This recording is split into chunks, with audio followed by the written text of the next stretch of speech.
En dit is Vrydagoggend in die mooie en lekker warm Klein Karoo. En dit is tyd vir vroue wat voorloop saam met my Suezette Smit hier by Radio Klein Karoo. Nou, ons programme word slegs moontlik gemaak deur die getroue ondersteuning van ons borge en vandag wil ons weer eens dankie sê vir Mary's Bridal Nest wat hierdie spesifieke vroue wat voorloop program moontlik maak. Madeleine en haar span staan altyd gereed om jou te help met die regte keuse van jou droom trou of aandrok. Mary's Bridal Nest is geleë in 1 Vredestraat Volmoed, net hier buite Oudtshoorn en jy kan gerus vir Madeleine kontak by 072 661-4182 of volg hulle op hulle Facebookblad.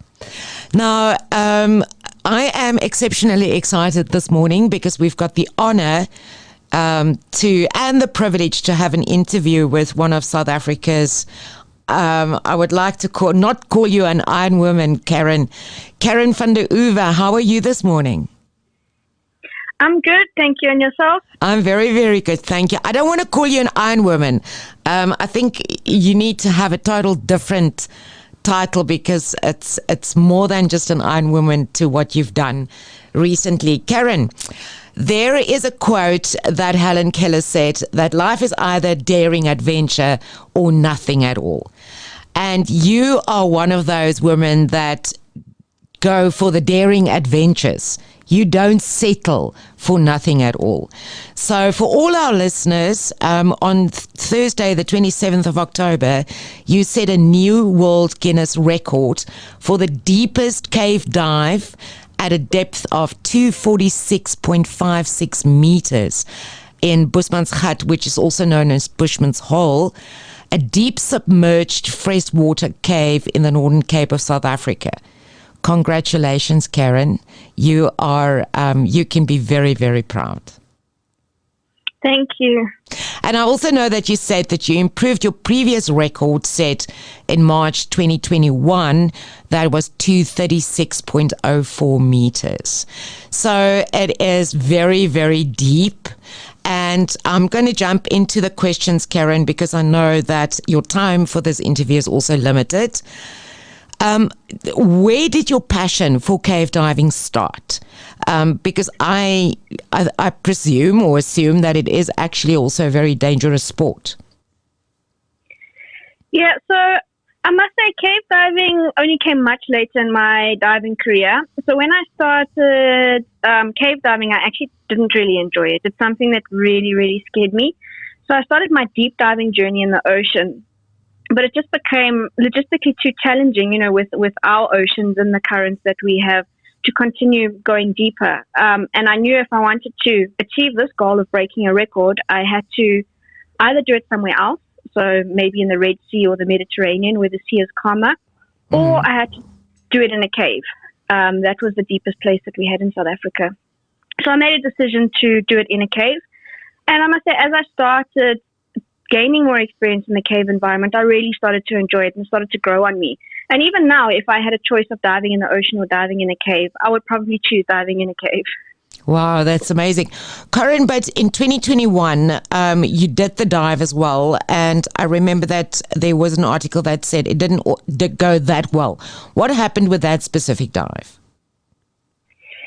Yeah, so unfortunately on that dive, I also planned to go to 250 meters, but luckily I decided to stop at 236. But when I turned to start my ascent, nothing happened. So I was trying to, inflate my wings, which is like a bag sort of filled with air that can allow you to ascend. Nothing was happening. So I started to obviously get a little bit worried and tried to swim up and pull myself up on the line. But exerting yourself at a depth like that is incredibly dangerous.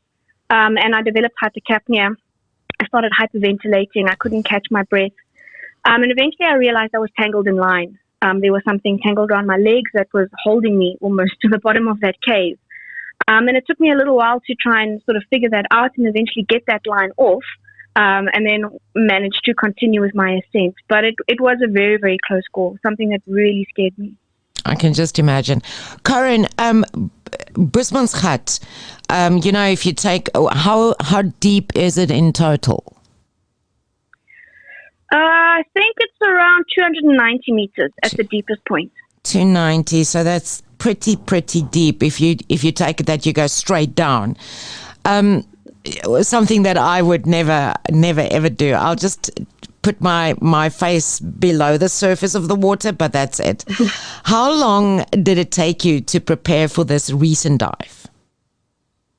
So for the recent dive, it took about a year. So for the previous dive, it took me 10 years to prepare and get myself ready for that dive. Obviously, I had to build up experience and knowledge as I went. This dive, it was a little bit quicker. Obviously, I'd done it before. So I had a lot of that knowledge and that experience already. So it was just about putting the logistics together for the actual dive trip, and then obviously doing some build-up dives in between and getting myself physically fit enough to do the dive. Wow. And I'll get to that a little bit later about the preparation and the physically fit. Karen, take us back to October, Boesmansgat. How long did it take you to reach that specific depth? So going down is the quick bit, and it's the easy bit. So that took me 14 minutes and 50 seconds, so just under 15 minutes. But the total dive was 8 hours and 11 minutes. So the rest of that is coming back up. Sure. So it's amazing. Why is it so quick to go down? So going down, you can go down actually as quick as you want, really. But coming up that is challenging because obviously then you need to do decompression stops and allow your body to off gas. Or that gas that you've loaded at depth. But you don't have that problem on the way down. Okay, so it is easier going down.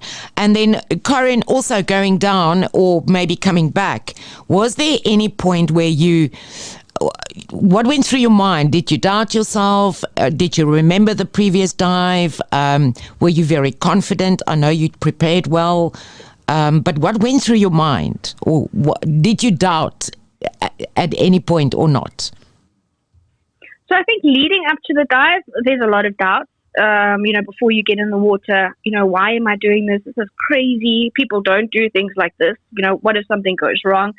But as soon as your head sort of goes beneath the surface, your complete focus is on that dive. There's nothing else that goes through your head apart from that dive and achieving what I need to do. So that's on the way down. On the way up, as you get shallower, you start to feel a little bit more comfortable, a little bit of relief starts to come in, and then you start to look around a little bit. The previous dive did go through my mind, so I still had a lookout for that line that I got stuck in, and I actually saw it. It's still there, but luckily it was far enough away that it didn't interfere with this dive. So there's always a line that you're hooked on. Yes, I'm not hooked on it, but there's a line that we put in as a guideline because obviously the cave environment, you need to be able to find your way out. So there's a guideline that you follow down and back up to the exit of the cave. And Corinne, just one question before we take a quick music break is it very dark when you go down into the cave? Yeah, there's absolutely no light down there. You're kind of void of everything. No light, no sound. There's absolutely nothing in there. So yeah, the only thing you can see is the light that you have on you. And you're all by yourself. Because at what level have you got your support team? Until what level? So I had someone, we started the dive together, my deeper support Peter. We went in together, but then at 60 meters, I carried on down to 246. He went down and stopped at 200. And then obviously, so probably from 60, I'm by myself because he's a little bit behind me. And then I meet him again when I get back to 200 meters. Okay, so at least there's somebody and I think that's a wonderful feeling when you see another human being in the waters. Yeah, no, there's nothing really that at that depth that he could do if I was in a difficult situation, but it is more psychological, benefit to have someone there, to know there's somebody else there with you. And Karen, last question. We all know that, if we look at Boesmansgat, there's been a couple of, I know about 2 casualties. The last one being Dave Shaw that went down and never came back. So I suppose that also was something that does get stuck in your mind, knowing what happened there before. Yeah, no, absolutely. And on the previous dive I did last year, a similar incident to what happened to Dave Shaw. He got tangled in line. He got hypercapnia. Is exact same thing that happened to me. I was just lucky that I managed to get out of that. This dive, however, went really well. But it always does play on your mind. Diving deep is very dangerous. Anything can go wrong, and there's always a risk that it might not go so well, and you might not make it back. That's true. I think there's a risk with everything in life that we do. Hey, Karen. But yeah, you've got your mind needs to be exceptionally strong. And we're going to get to that, to your physical preparation as well as your psychological preparation after the music break. But this is a song that you chose. Why did you choose Fleetwood Mac, Seven Wonders? Because it's actually such a beautiful, vibey song. And it says, I'll make a path to the rainbow's end. Yeah, I really like the song. It's just, I don't know, it's something that, touches me in a way. I guess doing these kind of extreme things, the seven wonders of the world, always makes me sort of think of the diving in the caves and all of the places we get to see as cave divers. Yeah, that's amazing. So let's take that break. So here is Fleetwood Mac, Seven Wonders. En ons is terug hier by VROUE wat voorloop op Vrydagoggend in die mooie Klein Karoo. VROUE wat voorloop word moontlik gemaak deur Maddie's Bridal Nest, geleë 1 Vredestraat Volmoed net hier buite Oudtshoorn.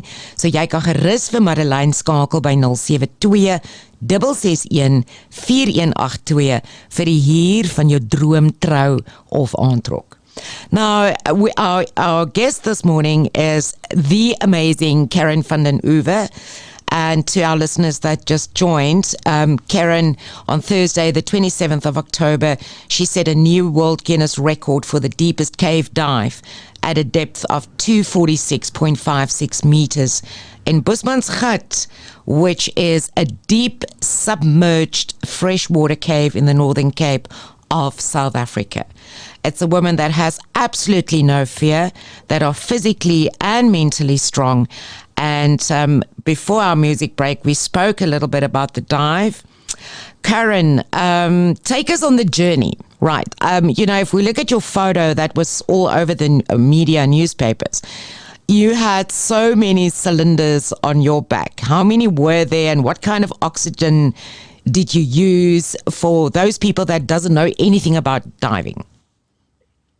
Okay, so in total I used 29 cylinders, but obviously I can't carry all 29 with me. So I started with about 6 cylinders when I went in, and then at various stages I will drop them off and pick up new ones as I go down, and then again on the way up, dropping off empty ones and picking up 4 cylinders. And so in terms of what kind of oxygen, so oxygen actually you can only breathe down to 6 meters. And air down to 60 meters because it becomes toxic. The oxygen in the air becomes toxic after that depth. So, and of course the nitrogen also has an effect of our body, and we get what we call nitrogen narcosis. So it's a little bit like having too many drinks, and you don't think that clearly. So what we do is we start taking out the oxygen and the nitrogen, and we replace that with helium, and we dive a gas that we call trimix. So a mix of oxygen, nitrogen, and helium. And at different levels of the dive, there's different gases. So at each sort of stage of the dive, there'll be a different gas mix that I will breathe on the way up. Okay, and obviously the entire time you need to check the gauge. How many have you got left in the cylinder? Yep, absolutely. That's crucial. You need to make sure you have enough gas to breathe. Yeah. As long as you have gas to breathe, you've got time to sort out anything or any problem that arises. And Karen, when you breathe, do you look, you're used to this is your sport. If you do breathe, do you just breathe normally, slowly, concentrate on your breath? So you just breathe normally. Obviously you have to breathe in through your mouth because what you're breathing is in your mouth, and you can either breathe out through your mouth or through your nose, but you just breathe normally. Wow, it's amazing. And Karen, I know, I've done a little bit of research, but there's a rule of thirds in cave diving. Tell us a little bit about that. Yeah, so the rule of thirds is very important. It's one of the golden rules of cave diving. So basically what that means is that whatever gas you have, you use a third of that to go into the cave, a third of that to come out of the cave, and a third of that you have spare in case something goes wrong. Obviously, when you start adding decompression, it doesn't quite apply. You obviously need to manage that because it's going to take you a little bit longer to come out. And again, when we're doing deep dives like this, it becomes a little bit more complex. But for normal, let's say normal cave diving, it is one of the golden rules of cave diving. And Karen, how quiet and how cold is it at the depths where you went to? It's extremely quiet. There's the only thing that you can hear when you're down there is your own breathing. There's absolutely nothing else that you can hear down there. And in terms of cold, it's 18 degrees, the water in that particular cave, and it's 18 degrees from the bottom to the top. So it's not that cold down there. But obviously when you spend 8 hours in that, it does get a little bit cold. Okay, and then obviously you've got your gear that you've got on. Anything underneath, layers underneath, or how do you dress up with your specific diving gear? Yeah, so I use a dry suit. So obviously by the name, I stay dry inside the suit, and then I can layer inside that. So we have special undergarments, almost like base layers that the guys would use for mountaineering in the snow and things like that you'd wear under that suit to keep you warm. Okay, Karen, and you said, I think, how many hours to surface again?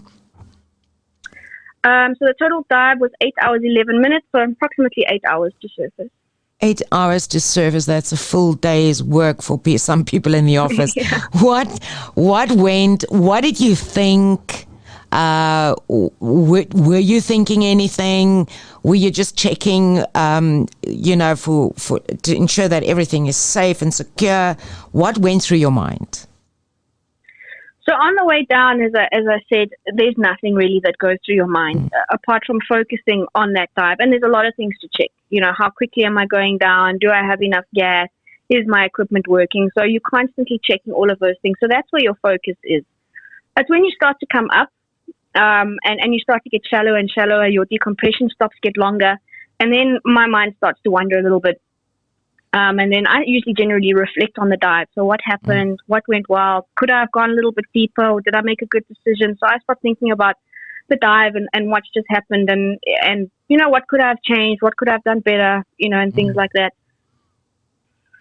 And Karen, on a note of interest, there are high altitude hikers that's actually facing the same dangers as deep cave diving. Is it very similar to your situation than a high altitude mountaineer? The difference is just that, they can see the blue sky, and you just basically see the depth, and it's all dark around you. Is there a difference? Yeah, so I think obviously physiologically on your body there's a difference. Obviously at high altitude there's less oxygen in the air for you to breathe, so you're prone to high altitude sickness. With diving, obviously we make sure there's enough oxygen in the mix, but there are other things that come with deep diving and other sort of physiological impacts that it has. So I guess the extreme nature of it is the same, but the physiological impact is a little bit different. And also, Karen, speaking about that, what actually does happen to your body when you take a deep dive like that? What happens to your physical body? So there's a lot of things that happen, and there's a lot of things I think we don't know about. We know more about what happens to people in space than we do about what happens to people when they do dives like that. So some of the obvious things, of course, from the gases you're breathing, you can get different things happening. So as I said, with the nitrogen, you get nitrogen narcosis, whether you're not thinking clearly. From the helium, we get what's called high pressure nervous syndrome, which affects your motor coordination, and you start to shake and physically can't do anything. Your lung capacity is reduced because of the pressure and because of the density of the gas. You maybe have 10% of the lung capacity that you can use. Exertion is something, as I've mentioned, you cannot do because of the decreased lung capacity and the density of the gas. The minute you try to exert yourself, you're going to struggle to breathe. So there's a lot of impact. And of course, the pressure in itself puts a lot of strain on your organs, your heart and things like that. Wow. And Karen, when you surfaced again, what did it feel like to pop your head out of the water and see everybody and hear them cheer for you? And how did it feel to get out of the water and stand on Mother Earth? So it's such a relief, I must say, when you stick your head out of that water and I've made it, I did this, that relief or that weight that lifts off your shoulder, because it's really stressful doing things like this. So, and also that rewarding feeling of what have I just accomplished, it's really an amazing experience. It is. And then getting out of the water, obviously you've been in water for 8 hours, so your body's a little bit stiff. It's a little bit challenging. I need a little bit of help to get out the water. Have to sit down a little bit afterwards just to recover a little bit. But otherwise, I generally feel quite good. Yeah. And Karen, when you are in the water, for 8 hours coming back to surface, do you get hungry? What do you eat? What do you drink? So I can drink down there, and from 30 meters up, I had my support divers bringing me fluids. So it was orange juice, Energade. At one point, I was getting cold, so they brought down some tea. So you can easily drink down there, but of course you can't eat. And yeah, towards the end of it, I was getting very hungry, and my mind started drifting to, I wonder what we're having for lunch or supper in this instance. Okay, and I'm not knowledgeable about this, but might be a stupid question, but it's a question.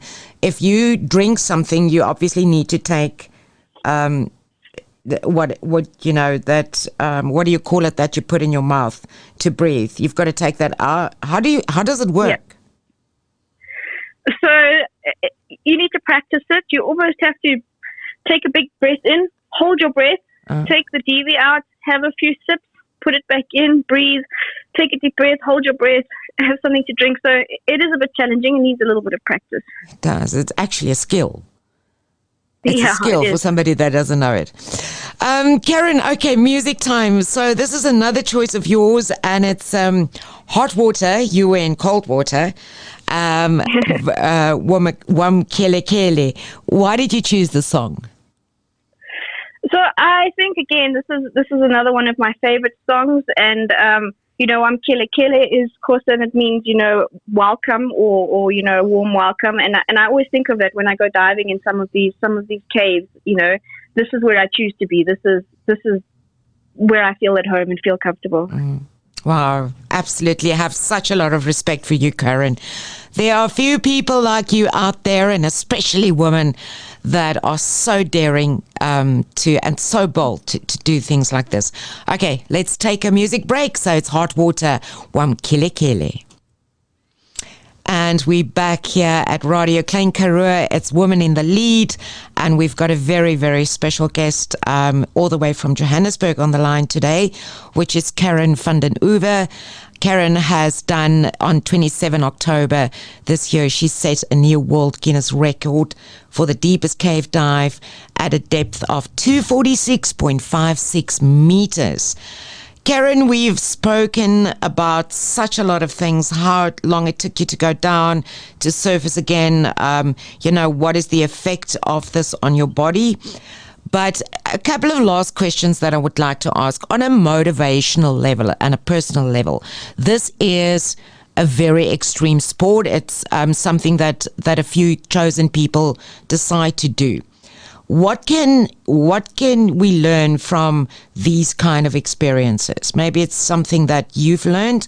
Does it make you stronger mentally? Does it make you stronger, obviously physically, but on a motivational level, what did you learn? So I think when you do these kind of dives or with any extreme sports, you learn a lot about yourself. I've definitely learned a lot about myself, where my strengths are, where my weaknesses are, where my limits are. When you dive to a depth like that, not only do you realize or learn of how good you are as a diver, but who you really are. You get to moments that almost could lead to blind panic. And, if I panic, that's the end of it. So you really have to be able to bring your mind back, keep yourself calm. So, yeah, mentally, it does make you stronger. Each time you deal with a situation and you've come back from that, you learn to be stronger from that. And physically, obviously, you have to have maybe not physically strong, but a general physical fitness to be able to do dives like these. And have you ever, if you take the cave diving, have you ever been in a life situation outside of your sport where these mentally strong capabilities kicked in and actually helped you? So I think it happens. Yeah. So I think in an everyday environment, in a work environment, I think what I've learned from these dives is, to put yourself out there, to be courageous. I mean, you are sitting on the surface and, in a cave diving environment, I've been in situations where, it was life or death situation. There can be nothing worse than that. So there's really no harm in putting yourself out there, trying something new. If it doesn't work out, it doesn't work out. So I think I've applied a lot of what I've learned preparing for this journey and doing these dives into my everyday life to just step up a little bit more and not be afraid to put myself out there. Oh, that's wonderful. And Karen, you said earlier it took you a year to prepare for this dive, this recent dive. So on a physical, look, mentally as well, but on a physical level, what was your training program? How did you get fit for a dive like this? What did you do?